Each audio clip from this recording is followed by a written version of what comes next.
Friends, तो आज इस वीडियो के माध्यम से साइंस का एक इम्पोर्टेंट टॉपिक न्यूटन की गति के नियम को कवर करने वाले हैं, जो कि एग्जामिनेशन पॉइंट ऑफ व्यू से बहुत ही महत्वपूर्ण है। तो न्यूटन के गति के नियम के परिभाषा को जानते हैं। सर आइजैक न्यूटन ने सबसे पहले 1687 में अपनी पुस्तक प्रिंसिपिया में गति के नियमों लॉ ऑफ मोशन को प्रतिपादित किया। इसलिए इस वैज्ञानिक के सम्मान में गति के नियमों को न्यूटन के नियम कहा जाता है।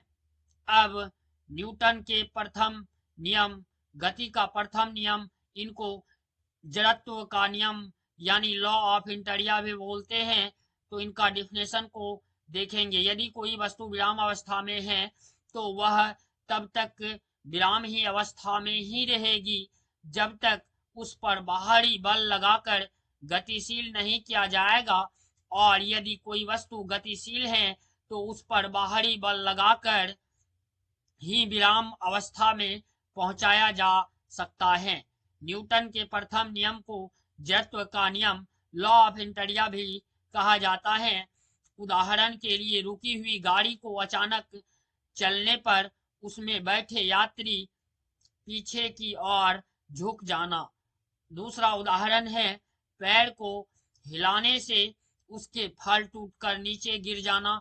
अब न्यूटन के नियम, दूसरा नियम को जानते हैं। गति के नियम के द्वितीय नियम भी बोलते हैं, इसको संवेग का नियम भी बोलते हैं, इनको इंग्लिश में लॉ ऑफ मोशन बोलते हैं।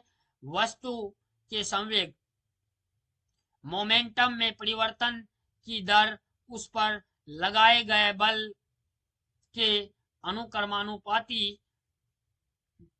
डायरेक्टली प्रीपोजिशनल होती हैं तथा संवेग परिवर्तन आरोपित बल की दिशा में ही होती है। उदाहरण के लिए क्रिकेट खिलाड़ी तेजी से आती हुई गेंद को कैच करते समय अपने हाथों को गेंद के वेग को कम करने के लिए पीछे की ओर खींच लेता है ताकि उसके चोट ना लगे। अब गति के तीसरा नियम को जानेंगे। क्रिया प्रतिक्रिया का नियम भी बोलते हैं, rule of action and reaction. इस नियम के अनुसार प्रत्येक क्रिया के बार बार तथा विपरीत दिशा में प्रतिक्रिया होती है। इस नियम के क्रिया को प्रतिक्रिया का नियम भी कहा जाता है। उदाहरण के लिए बंदूक से गोली छोड़ते समय पीछे की ओर झटका लगाना, रॉकेट का आगे बढ़ना। यदि वीडियो पसंद आए हैं तो चैनल को सब्सक्राइब कीजिए, वीडियो को ज़्यादा से ज़्यादा शेयर कीजिए, लाइक कीजिए, कमेंट के माध्यम से बताएं आपको किस टॉपिक की वीडियो चाहिए। तब तक के लिए बाय बाय, टाटा, फिर मिलते हैं अगले